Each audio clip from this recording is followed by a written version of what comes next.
管理一家100人的公司已经几乎把我给榨干了。我曾经以为 UP 主里面很少有人能够超过这个人数，又做内容又管公司，直到我认识了他，普普通通的 Tony 大叔。这就是你平时拍视频的地方，对吧 ？Tony？ 对，这个我 A 肉都在这里录的。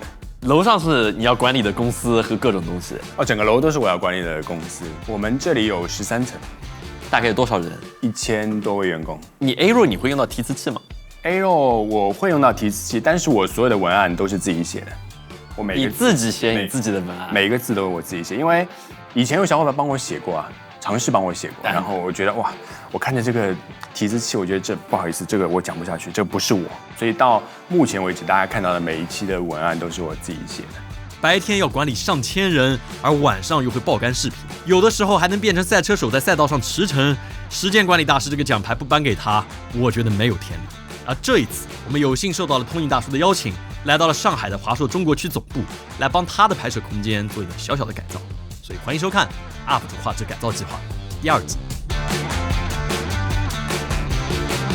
就是我在改过的这么多 UP 主里面，本身配置已经挺高的了，就是你看会吊顶，有发光，但这个吊顶还是跟钢丝吊的，你知道吗？钢丝这个非常不安波哥，这是你的祖传手艺地方，这个地方我非常熟悉，因为我经常看你直播。传统艺呢，就是液氮超频啊等等这些，做一些比较硬核的事情，去冲一些世界纪录啊等等。你现在是世界纪录保持者吗？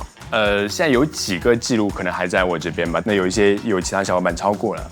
反正我能够理解，就之前拍摄很难拍到这块地方的太难，小伙伴们基本上都看不到，他们只是看到这里反正在冒烟然后就世界纪录就达成了，好像有点。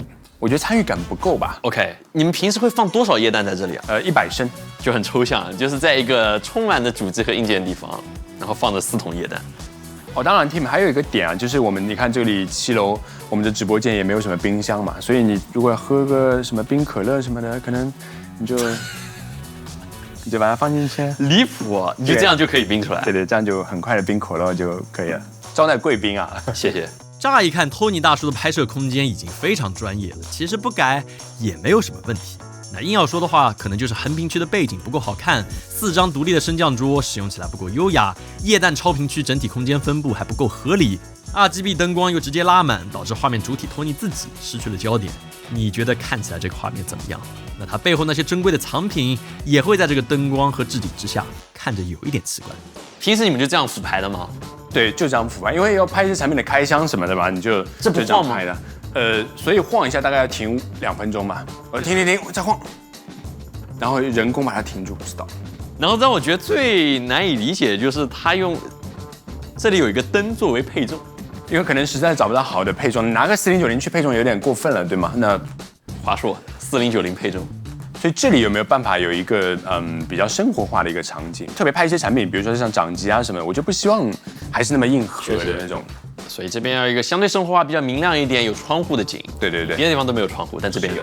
这个需求好做，但是要做好就是要一点心思。对于本身画质就不错的 UP 主，我们这档节目的压力其实会更大。Tony 大叔的需求应该是我们改造系列工程量最大的，他也很清楚他想要什么。液氮区想换成蓝色的光，更冷一些；横屏区想要干净一些，多一些特殊的视角，以及一个生活化的场景。那这么多的空间，就必须要请出我们公司的全职美术轩轩老师。大家好，我是飓风的美术轩轩，下面由我来介绍一下本次的改造设计思路。首先是液氮超频区，我们更克制的使用染色灯带，同时也增加了工作台的这个道具陈设，来突出它液氮超频区的极客属性。而在横屏跑分区背景上，我们就放弃了原有的动板装饰，都使用微水泥的效果材质，让背景更哑光一些，并且在顶部做好分区布光，让人物面光和背景光拉开反差，增加空间的纵深感。除了对灯光还有空间进行全面的升级，我们还为 Tony 大叔的拍摄器材加入了一些新的成员。除了有2台平平无奇的 FX6， 摄影组也为 Tony 大叔研究了一些特殊的拍摄方案。因为大多数时候他拍的都是机箱还有显卡，所以我们寄出了一支非常奇怪的镜头，没错，就是潜望镜头。那它的优点就是能够钻到任何的缝隙，拍到电路板上的每一个细节，而且它还可以运镜。在我们摄影组和美术组的通力协作之下，进展还是非常迅速的。因为提前准备好了所有的物料，实际上只花了几天的时间就完成了基本的部署。托尼老师，这你不会把我这个空间转移了吧？把我换到另一个空间去了吗？原来那些东西就是对，怎么都不见了？因为之前的那个我看了很多节目，就其实说真的，东西还是很多的，很丰富的，非常多。只是光影它有一些关系上的问题。没有光影，就打亮。你想要让一个场景变得好看，其实很重要的就是光比就光比非常重要。你看我们这边会有一些独立的光，比如说像这个光。不照我们的人，但是你平时站在这的时候，它正好能够把你的液氮这个地方给烟雾可以照起来。Yes。然后像后面的话，你会看到有很多小的这个高光的这个点，对像这里。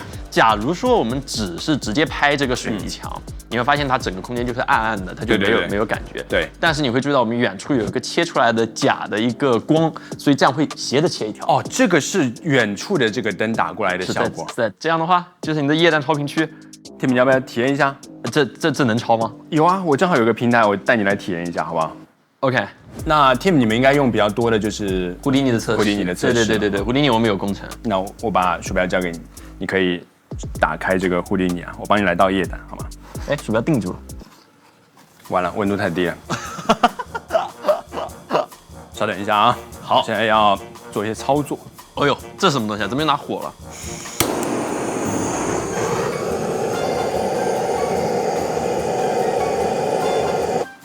？Tim， Hi Tim， 你在干嘛？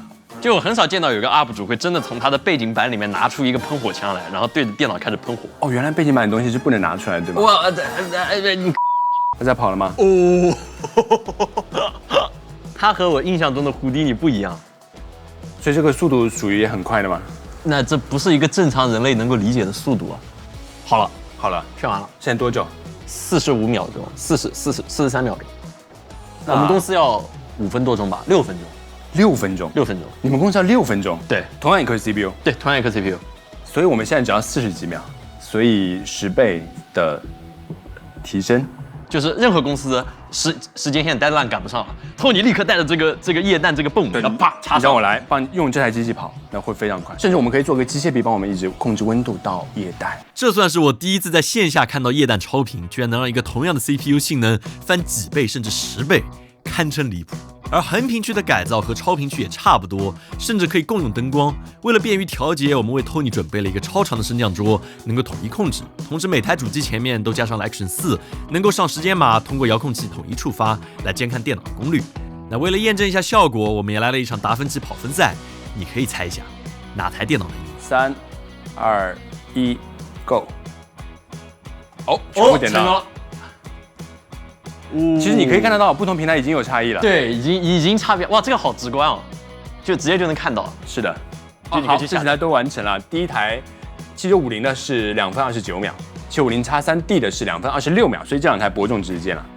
那这台1分18秒，基本要比他们快了1分钟还多。这台 i5 呢2分50秒，然后这台2分33秒，2分33秒啊，所以基本达芬奇这套软件，当然我觉得相信不同的这种剪辑软件的效果可能会不太一样，但是通过这样的方式呢，你就可以看到就是各自的区别是什么样的。是的。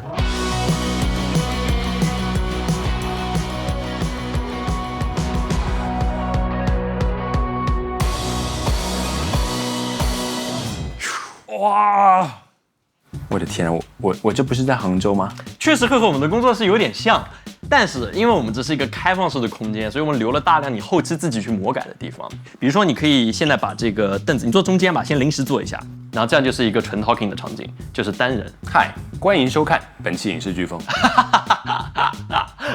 我们也知道，就是假如说太像我们的布光的话，会有一点奇怪，所以说这次我们还准备了一些奇特的东西，这是用你们的平板来实现整个灯光场景的控制啊！用平板也可以控制灯光？没错，就是比如说呀，我想让它变成一个很暖、太阳快要下山时候的样子。哇，这个我感觉更好看了。你可以，你喜欢的话那最好。然后这就是我们改造的基础硬装还有软装部分。但这还不够，这还不够，Tim， 我觉得这已经很。这样的话，我们观众都看厌了，就只是改改光、改改东西，不够有趣。我们还有东西，保证是你也没见过。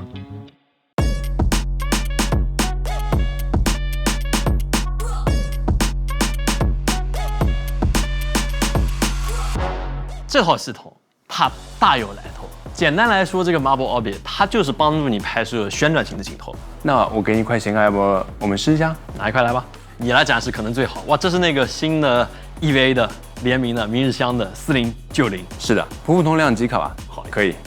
讲完 Start。是什么可以让 Tim 一直绕着我转？原来是显卡。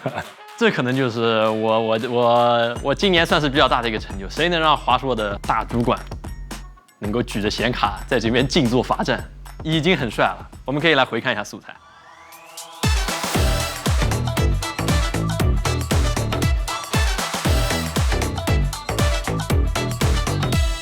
这套旋转系统是国外的一位大佬博主 Josh 开发的，能够帮助 Tony 轻松的实现过去剧组非常繁琐的环景轨道效果。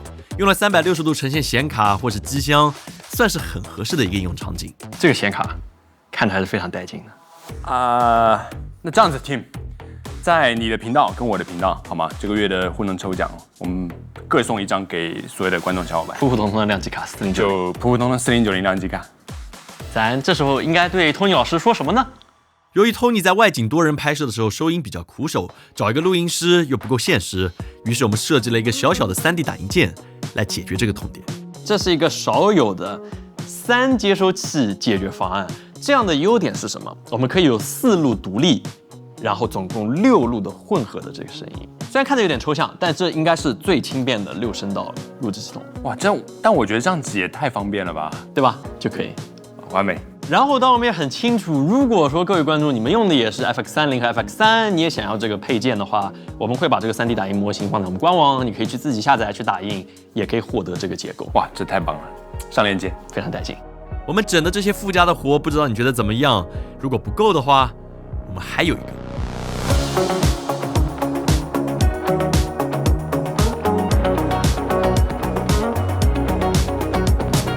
Tim， 你这个就是像你液氮超频一样普普通通的一点小玩具。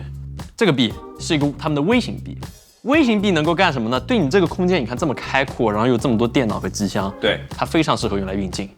但重点是什么？它需要一个控制器。什么控制器最好呢？电脑你手上的，你手上不就是电脑吗？那你要不给大家演示一下？有艾丽来控制机械臂，历史首次。这个是你在按吗？我在啊，你看我在用摇杆控制，它有个实时的映射，可以环绕我来进行拍摄，可以再摇回来。这你也可以控制，就摇杆吗？对。哦呦，然后你看它很多轴都可以动啊，所以这应该就是我们改造计划的终点了。我不知道你觉得怎么样？哇，我觉得 Tim 实在是太酷了，然后超乎我的想象，非常的棒。谢谢。当然，最后我还给你看一些我们在你来之前用这些系统拍的 B-roll， 还有一些特写，我们可以来看一下。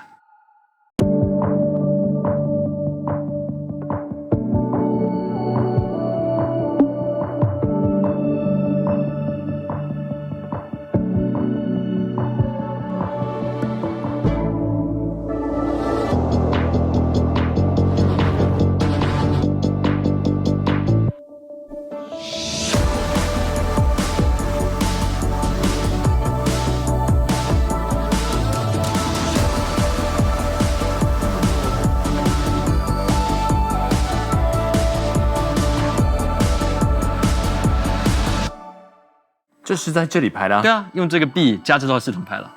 怎么可以这么好看？对，这真的就是在这个空间里。可以这样拉出来，你看，可以这样做跟踪。但是我觉得我拍不出来。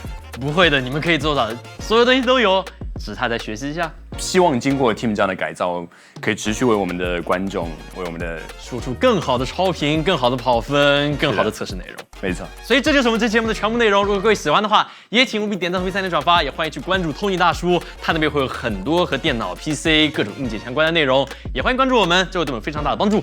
那么我们下期再见。再见。Yeah